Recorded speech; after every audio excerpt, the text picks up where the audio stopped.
In an era when stock car racing claimed to be simple, honest, and rule-bound, one American mechanic quietly exposed how fragile those rules really were, while NASCAR officials measured parts and enforced limits with confidence. Smokey Yunick asked a more dangerous question. What exactly did the rules not say?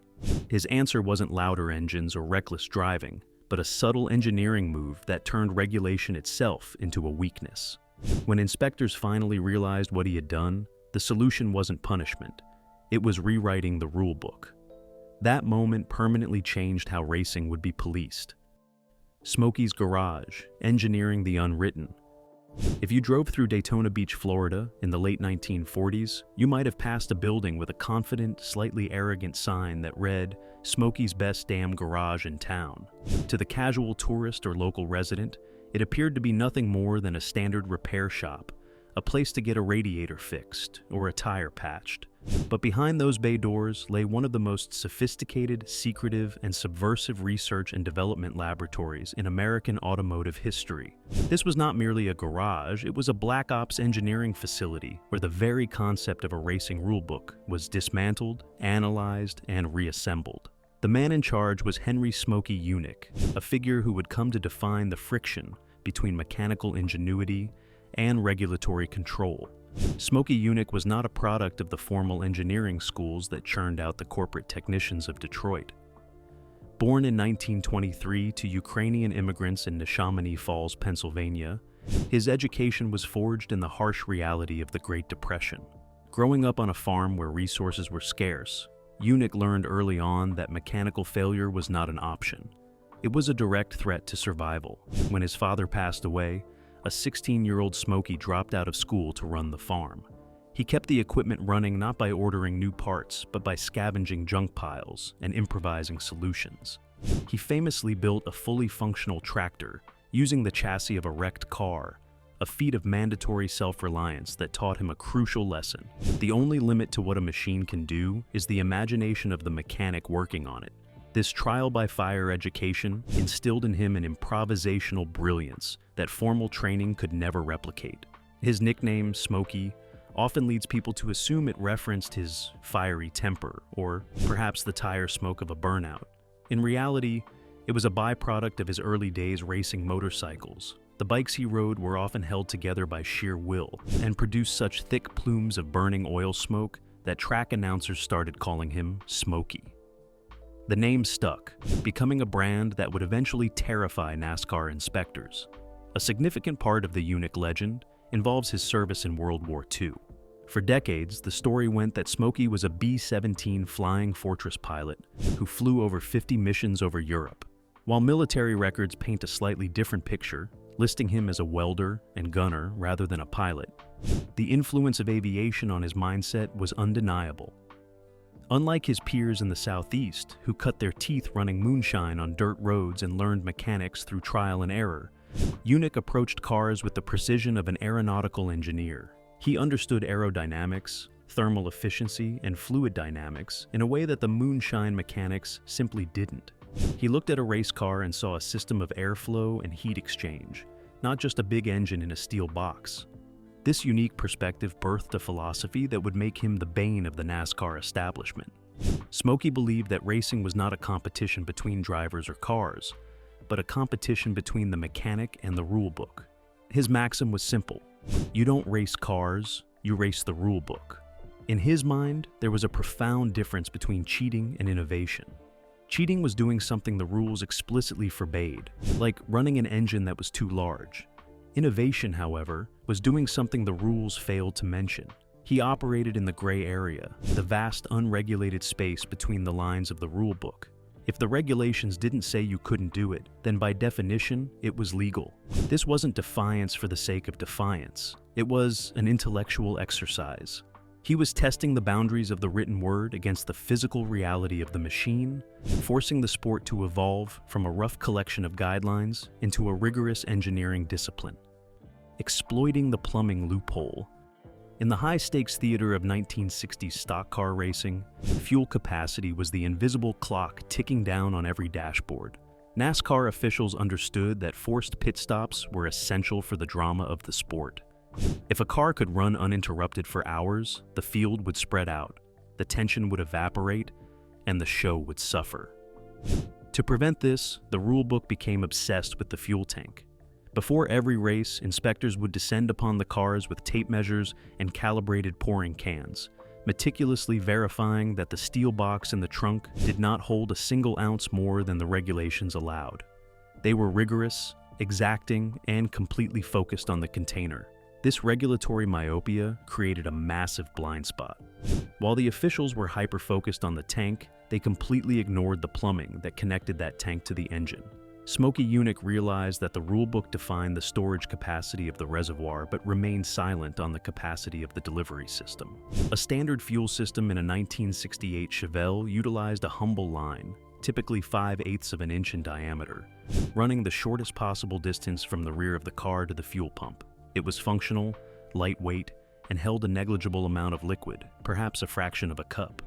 Yunick decided to re-engineer this delivery system into a secondary storage unit. He replaced the standard tubing with a monstrous industrial hose that measured 2 full inches in diameter.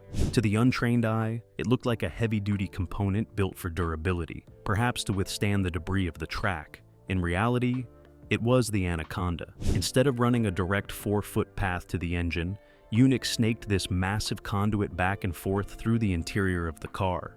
He routed it through the frame rails, tucked it under the floorboards, and wove it around the roll cage, effectively hiding it in plain sight. By significantly increasing both the diameter and the length of the line, he transformed a simple hose into a linear fuel tank. The geometric advantage of this modification was staggering. Moving from a 5/8 line to a 2-inch line does not just triple the volume. Because the volume of a cylinder increases with the square of the radius, the capacity skyrockets exponentially. When you extend that 2-inch pipe over a length of 11 feet, the internal volume becomes substantial. Estimates suggest this single modification allowed the car to carry anywhere from 2 to 5 extra gallons of gasoline. In the context of the Daytona 500, where fuel mileage is measured in tenths of a lap, 5 gallons is an eternity. It meant that while competitors were diving onto pit road, surrendering their track position, Yunick's car could stay out for an additional 5 to 10 laps, building a lead while the others were stationary. But Yunick did not stop at manipulating geometry. He also manipulated thermodynamics. He understood that gasoline, like any liquid, changes density based on its temperature. The rulebook limited the volume of the tank, but it said nothing about the temperature of the fuel being placed into it. Before the race, Yunick would run the gasoline through a cooling coil buried in dry ice, dropping its temperature to near freezing. Cold fuel is significantly denser than warm fuel. By chilling the gasoline, he could pack more mass, more actual combustible molecules, into the same 22-gallon space. As the race began and the car's mechanical components generated heat, the fuel in the tank would warm up and expand. This thermal expansion meant that the fuel level effectively rose as the race progressed, giving the engine more potential energy to burn than a competitor running fuel at ambient temperature. The inspection that broke NASCAR. The 1968 Daytona 500 represented the absolute peak of the Cold War between Smokey Yunick and the NASCAR establishment. Yunick arrived at the track with a black and gold Chevrolet Chevelle that was a masterpiece of aerodynamic subterfuge. It was sleek, low, and terrifyingly fast. It was intended for driver Gordon Johncock, but before it could turn a single competitive lap, it had to survive the scrutineering shed. This wasn't a standard inspection. Bill France Sr. and his technical team descended on the car with a level of suspicion usually reserved for crime scenes. They knew Smokey was up to something. They just had to prove it. The inspection dragged on for hours. The officials measured, prodded, and argued. Eventually, they handed Yunick a clipboard with a laundry list of 9 separate violations. It was a comprehensive rejection of his entire engineering philosophy. They cited him for moving the body back on the frame to shift the center of pressure. They noted the engine sat an inch further back than stock. They found the frame rails had been notched to tuck the exhaust higher for better airflow. They pointed out the illegal belly pan smoothing out the underside, the relocated rear suspension, the non-stock Lexan windows, the altered wheelbase, and the modified steering box. Every inch of the car was an infraction. But the breaking point came when they turned their attention to the fuel system.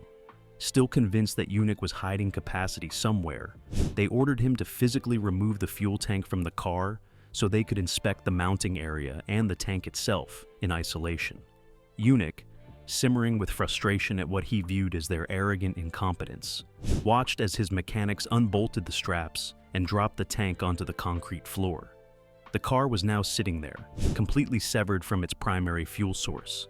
Smokey looked at the lead inspector, glanced down at the list of 9 violations, and delivered the most famous line in racing history. He told them they had better make it 10. Before the officials could process what he meant, Yunick climbed into the driver's seat. He flipped the ignition switch and pumped the gas. The big V8 engine roared to life, idling smoothly with a heavy rhythmic chop. The garage went silent. The officials stood frozen, the fuel tank still sitting at their feet, unconnected to anything. Yunick threw the car into gear and drove out of the inspection station, rolling through the paddock and back to his own garage. The Anaconda fuel line, snaked through the chassis, held nearly 5 gallons of gasoline, more than enough to power the car without a tank. It was the ultimate demonstration of his point. The rulebook controlled the tank, but Smokey controlled the car. The 7/8 scale myth. The most enduring story in the entire Smokey Yunick canon is the tale of the 7/8 scale Chevelle. This legend has persisted for over 50 years, repeated in pit lanes and internet forums with absolute conviction. The story claims that Yunick fabricated an entire race car that was exactly 12.5% smaller in every single dimension than a factory model. The logic of the myth is that a smaller car would push less air, create less drag, and inevitably go faster, all while looking identical to the full-size competition to the naked eye. It is a fantastic story that perfectly fits the narrative of the mischievous genius outsmarting the system. However, historical evidence and basic geometry prove this story is a physical impossibility. If one were to actually build a Chevelle at 7/8 scale, the difference would not be subtle. A reduction of that magnitude would result in a vehicle nearly 10 inches narrower and a full 2 feet shorter than a stock counterpart. Parked next to a standard Ford or Dodge on the starting grid, a 7/8 scale car would look comically small, almost like a child's toy or a carnival ride. The inspectors of the era might have been lenient with fuel lines, but they certainly owned tape measures. They would have noticed a 2-foot discrepancy instantly. The reality of what Yunick achieved with that car is far more sophisticated than simply shrinking the blueprints. He did not build a smaller car. He built a more aerodynamic one by optimizing its geometry through a process often called microaerodynamics. He looked at the 1968 Chevelle and identified every point where the factory design created turbulence. The bumpers on a stock car stood away from the body, creating a massive parachute effect that trapped air. Yunick cut the bumpers, narrowed them, and remounted them so they sat perfectly flush against the fenders, sealing the gap and forcing the air to flow smoothly over the corners. He then attacked the vehicle profile. Instead of shrinking the whole car, he modified the relationship between the body and the frame. He channeled the body, effectively raising the floor and lowering the roof line. This reduced the overall frontal area of the car and lowered its center of gravity without altering the length or width that inspectors typically measured. He laid the windshield and rear glass back at a steeper angle, significantly reducing the drag coefficient and allowing the car to cut through the air with less resistance. To further enhance performance, he frequently dipped body panels in acid, chemically eating away layers of steel to reduce weight until the fenders were paper thin but still looked visually substantial. The brilliance of these modifications lay in how he got them legalized. Yunick knew that NASCAR inspectors relied on body templates to ensure cars retained their stock shape. To circumvent this, legend suggests he employed a strategy involving a decoy. He reportedly purchased a second, identical Chevelle and applied the exact same aerodynamic modifications to it, including the lowered roof, flush bumpers, and raked glass. He then parked this modified civilian car in the public parking lot right outside the track. When officials questioned the shape of his race car, claiming it did not match their templates, Yunick simply pointed to the car in the lot and suggested they compare his racer to a random stock example. The inspectors, believing the car in the lot was a factory standard vehicle, used it as their reference point. Since the decoy matched the race car was deemed legal. He did not shrink the car to hide it. He simply redefined what a normal car looked like. Inflation for strategic displacement. Sometimes the simplest solutions are the most effective. When NASCAR inspectors became too savvy for plumbing tricks, they started physically filling fuel tanks with liquid to verify their volume. If the rulebook said 22 gallons and the tank held 23, the car was disqualified. To circumvent this, Yunick turned to a piece of sporting equipment found in any high school gym. Before the car rolled into the inspection bay, he would stuff a deflated basketball inside the fuel cell. Using a hidden airline, he inflated the ball until it occupied a significant amount of internal space, perhaps 2 or 3 gallons worth of volume. When the officials poured in their test fluid, the tank appeared to reach its capacity limit right on the mark. The basketball was effectively displacing the fuel, masking the true size of the container. Once the inspection sticker was applied and the car was safely back in the paddock, Yunick simply deflated the ball and pulled it out through the filler neck. Just like that, the tank regained its full illegal capacity, ready to carry enough extra fuel to skip a pit stop and outlast the competition. Engineering genius beyond the rules. The reputation of Smokey Yunick often focuses on the anecdotes of hidden fuel lines and basketballs, but to view him solely as a trickster is to ignore his profound mechanical brilliance. He was a legitimate engineering pioneer whose understanding of vehicle dynamics often predated industry standards by decades. While his battles with the rulebook are legendary, his mechanical innovations reveal a mind that was constantly seeking efficiency in every component of the machine, regardless of whether the regulations were ready for it. Consider his approach to engine airflow. In the 1960s, NASCAR strictly prohibited porting and polishing, the process of grinding down the rough internal surfaces of the intake manifold to improve airflow.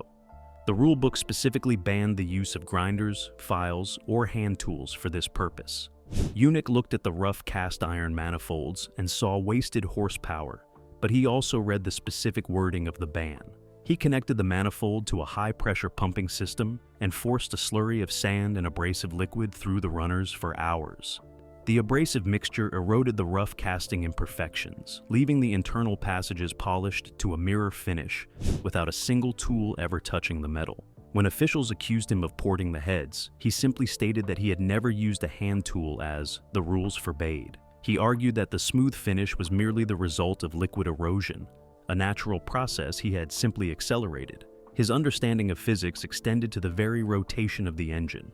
A standard American V8 engine spins clockwise when viewed from the front. Due to Newton's third law, the torque reaction tries to twist the engine block in the opposite direction, which lifts the left side of the chassis. On an oval track where the car only turns left, lifting the inside tires is the exact opposite of what you want. Yunick decided to flip the physics. By utilizing gear drives and camshafts sourced from marine engines, which often run in pairs with one engine spinning in reverse, he built a race engine that spun counterclockwise. This reversed the torque reaction, using the engine's own power to plant the left side tires firmly into the track. This mechanical leverage increased cornering grip purely through the rotation of the crankshaft, giving his driver a distinct advantage in the turns that had nothing to do with horsepower and everything to do with dynamics. This radical thinking culminated in his design for the Indianapolis 500, known as the capsule car. Inspired by the asymmetrical German BV-141 aircraft from World War II, Yunick realized that a race car turning only one direction did not need to be symmetrical. He constructed a vehicle where the driver sat in a separate pod, suspended alongside the main chassis. This layout shifted the center of gravity drastically to the inside of the turn, allowing the car to carry significantly more speed through the corners. It was a design so advanced and so effective that it terrified the sanctioning body, leading to immediate rules mandating where a driver had to sit. The cost of burning bridges. The engineering battles fought in the garage were merely symptoms of a deeper, more personal war. The narrative of Smokey Yunick is inseparable from his volatile relationship with the France family, the dynastic rulers of NASCAR. Bill France Sr. ran the sport with an iron fist, valuing absolute control and corporate polish above all else. He was a dictator in a business suit. Yunick, conversely, was a mechanical libertarian who viewed authority as a challenge to be overcome. It was a friction of fundamental philosophies, the man who made the rules versus the man who lived to break them. This wasn't just professional disagreement, it was personal animosity. Yunick did not mince words when describing the NASCAR leadership. He famously referred to Bill France Sr. as a world-class bullshitter, a man who, in Smokey's estimation, wouldn't make a pimple on a real mechanic's ass. His opinion of the next generation was even less charitable. In his unfiltered autobiography, Best Damn Garage in Town, he described Bill France Jr. as being too stupid to pour piss out of a boot. These weren't whispered complaints, they were public indictments printed in black and white. The consequence of this decades-long feud is a glaring hole in the history books. Despite a resume that includes 12 poles, 8 wins as an owner, and 2 Mechanic of the Year awards, and 2 championship crew chief titles, Smokey Yunick is conspicuously absent from the NASCAR Hall of Fame. While he is enshrined in nearly 24 other motorsport halls of fame, the doors in Charlotte remain locked to him. His daughter, Trish Yunick, has long argued that her father is a political pariah, excluded not for a lack of merit, but for his refusal to kiss the ring. The rulebook that Smokey built. The ultimate legacy of Henry Smokey Yunick is not found in a trophy case, but in the thick, legalistic tome that is the modern NASCAR rulebook. In the early days, the regulations were a slender pamphlet relying on the spirit of the rules and the discretion of the inspector. It was a system built on a handshake agreement that everyone would play fair. Yunick proved that such a system was fundamentally flawed because it relied on intent rather than measurement. He demonstrated that if you leave a gap in the language, a mechanic will drive a truck through it. The 11-foot Anaconda fuel line forced an immediate and permanent rewrite of the technical code. Today, the rulebook explicitly limits fuel line diameter to a maximum of 1/2 inch. It mandates that the fuel line must follow a direct and protected path between the tank and the pump, eliminating the possibility of snaking it through the roll cage for extra volume. Furthermore, the thermodynamics trick is dead. Modern regulations enforce strict standards on fuel temperature, ensuring it matches the ambient air to prevent density manipulation. This cat-and-mouse game killed the eyeball test forever. The days of an inspector looking at a car and deciding if it looked stock are long gone. Today, NASCAR employs rigid 3D laser scanning technology and physical grid templates that map every contour of the vehicle to within thousandths of an inch. They had to invent these systems because men like Smokey Yunick taught them that the human eye is easily deceived. He forced the governing body to become as technically proficient as the mechanics they were regulating. The ultimate engineering mic drop. The sight of Smokey Yunick driving a tankless car away from a baffled inspection team remains the definitive parable of American motorsport. It was not merely a stunt, it was a physical lecture on the limitations of authority. By focusing entirely on the fuel tank, the regulators missed the car itself. That moment exposed the fundamental flaw in their logic, proving that if you only measure the parts you think matter, you will always be outpaced by the mechanic who sees the parts you ignored. Yunick did not destroy the integrity of the sport. He forced it to grow up. The massive teams of aerodynamicists and data scientists in modern racing are simply the professionalized descendants of that one man in a Daytona garage. They are all chasing the same gray area he pioneered. Ultimately, Smokey Yunick proved that in the relentless pursuit of speed, the most dangerous tool in the toolbox is not the wrench. It is the creative interpretation of the law.